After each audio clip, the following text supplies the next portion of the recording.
Bonjour, je suis avec Patrick Le Fur, conseiller régional de Bretagne et responsable départemental du Rassemblement national dans le Finistère. Car effectivement, nous sommes dans le Finistère, à Arzano, devant l'ancienne gendarmerie qui est juste derrière nous. Cette gendarmerie, elle a fermé le 1er août, il y a quelques semaines. Évidemment, l'État se désengage dans nos campagnes, abandonne les populations de plus en plus, ferme des gendarmeries. Mais cette gendarmerie ne va pas rester longtemps vide.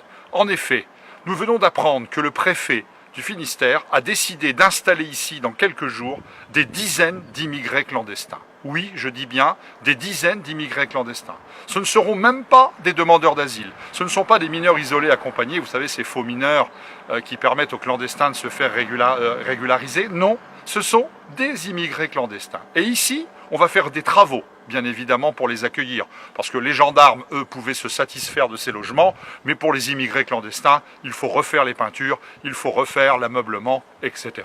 Oui, ces immigrés clandestins, avec votre argent, avec notre argent, vont être logés ici, vont être nourris, vont être soignés, vont être distraits également.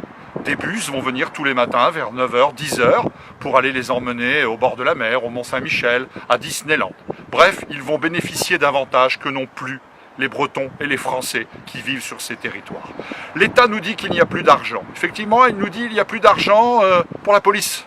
Il n'y a plus d'argent pour la gendarmerie. Il n'y a plus d'argent pour les EHPAD. Il n'y a plus d'argent pour nos petits retraités. Il n'y a plus d'argent pour aider nos agriculteurs. Par contre, de l'argent, il y en a beaucoup pour installer partout chez nous, dans nos villages, ici, en Bretagne, dans le Finistère, pour installer des immigrés entrés clandestinement en France.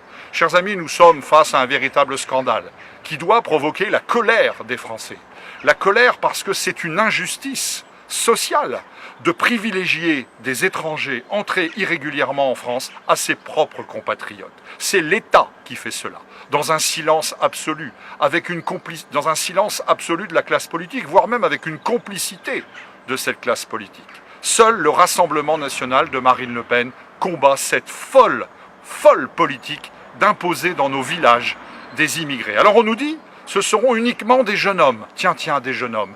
Mais on pensait qu'ils fuyaient la guerre. Nous, on a dans notre histoire malheureusement des souvenirs tristes.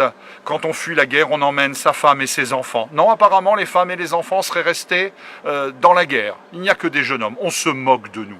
On se moque des Français avec leur argent. Ce scandale doit cesser. C'est pourquoi nous sommes ici à Arzano aujourd'hui pour dire non à Monsieur le Préfet, non à l'État, non à cette classe politique qui est complice de l'installation de ces immigrés clandestins au cœur de nos plus beaux villages de Bretagne et de France.